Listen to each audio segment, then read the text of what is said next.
السلام عليكم. بسم الله والصلاة والسلام على رسول الله. عاملين ايه؟ يا رب تكونوا بخير.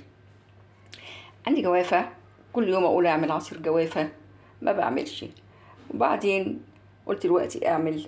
النت مغلبني برضو ما فيش فايدة، وعمال اغير السلوك بتاعته برضو ما فيش فايدة. الحمد لله. عندي حبة جوافة صغننين اهو. تمام. نص كيلو حليب، اللي هو اللبن يعني عندنا. هنا بقى ايه؟ طبعا ده كتير، اللي هو اللبن بودر. هنا معلقة من كريم جانتيه. ونشوف التالي ايه، ولكن مش بعد لما نقول سبحان الله والحمد لله ولا اله الا الله والله اكبر ولا حول ولا قوة الا بالله العلي العظيم. ونقول اللهم صل وسلم وبارك عليك يا حبيبي يا سيدي يا رسول الله. اضرب الجوافة واصفيها وارجع احطها تاني. احط قليل طبعا من السكر عليها، مش كتير، بس هي الجوافة نفسها هي مش مسكرة يعني، لذلك قلت احط قليل من السكر، يعني ما بحبش السكر كتير يعني على العصائر. يلا نشوف هنعمل ايه. شوفوا حبايباتي، انا مش برمي البذر، انا بضرب الجوافة بالبذر. اهم حاجة الحاجات اللي جوه، يعني ايه، احنا نضربها وبعدين ايه، نتخلص من البذر ونصفيه ان شاء الله لما يتضرب في الخلاط. خلاص كده ضربت الجوافه يا جماعه. تمام. طبعا هي ما كانتش عايزه تمشي في الخلاط، حطيت شويه ميه صغيرين. تمام. وطبعا ايه، خلصت من البذر وخدنا الفوائد كلها بتاعه الجوافه.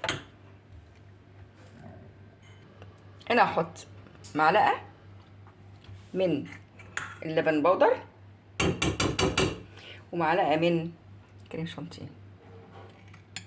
بيخليه جميل. عاملاه قبل كده في القناه، روعه يا جماعه، حلو قوي قوي قوي قوي. احط شويتين عشان انا مش مالكه املى المعلقه قوي. تمام كده. نقول تمام كده. ناخد بقى ايه، معلقه كريم شانتيه. كده حطيت معلقه لبن بودر ومعلقه كريم شانتيه. هقلبهم طبعا ايه، واحط معاهم ايه، حبه سكر. كل السكر ده معروف يعني حسب الرغبه.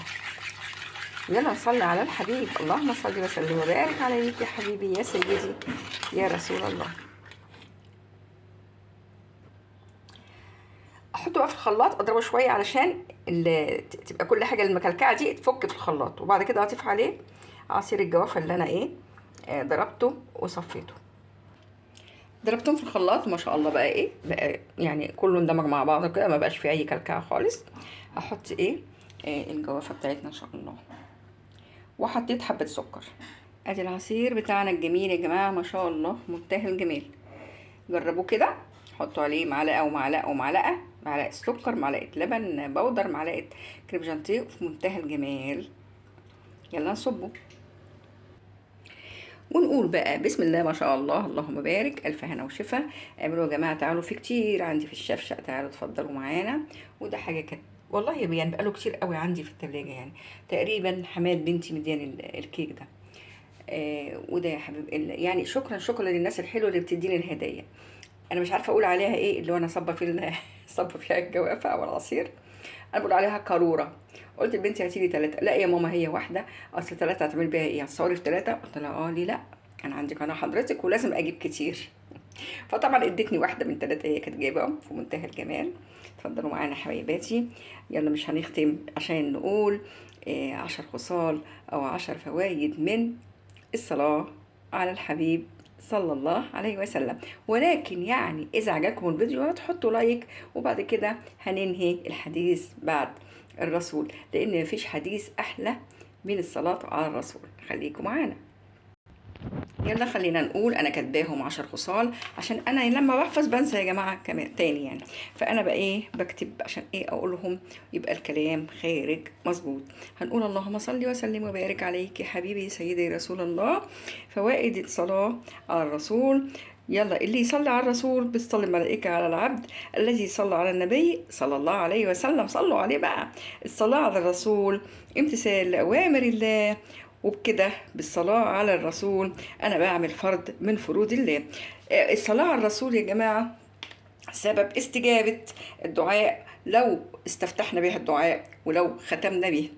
الصلاة على الرسول بتنقذ نفسك من صفة بتاعة البخل، لأن الرسول بيقول اللي يسمع اسمي عنده وما يصليش عليا هو يكون بخيل. احنا كده ايه يعني؟ لا إله إلا الله. احنا مش عايزين نبقى بخل يا جماعة، ونذكر النبي على طول ونقول اللهم صل وسلم وبارك عليك يا حبيبي يا سيدي يا رسول الله. وهو الصلاة على الرسول، اللي يصلى على الرسول بتلاقي عنده سبب من أسباب طرح البركة. الصلاة على النبي صلى الله عليه وسلم سبب من أسباب تثبيت القدم على الصراط. الصلاة على الرسول تثبيت القدم على الصراط. لسه طبعا معانا تاني يعني، ما تقلقوش، وصلوا على الحبيب كتير. نكمل. الصلاة على الرسول صلى الله عليه وسلم هي يؤجر المصلي على النبي صلى الله عليه وسلم، يعني ربنا بيرفع المصلي الذي صلى على النبي 10 درجات، واللي بيصلي على النبي يغفر المصلي عليه النبي صلى الله عليه وسلم على النبي صلى الله عليه وسلم 10 سيئات. يعني هيغفر ربنا أو يرفع المصلي على النبي صلى الله عليه وسلم 10 درجات، يرفعه 10 درجات، وربنا يغفر المصلي على النبي صلى الله عليه وسلم 10 سيئات. وهو كمان الصلاة على الرسول سبب في شفاعة رسول الله صلى الله عليه وسلم يوم القيامة. يكفي الله عز وجل العبد اللي بيصلي على الرسول عليه الصلاة والسلام، يكفي همه ويغفر ذنبه. لما بنصلي على الرسول كتير ربنا بيغفر همومنا ويغفر ذنوبنا. يلا صلوا على الحبيب. اللهم صل وسلم وبارك عليك يا حبيبي يا سيدي يا رسول الله، حتى يجمعنا الله بكم بلقاء قادم.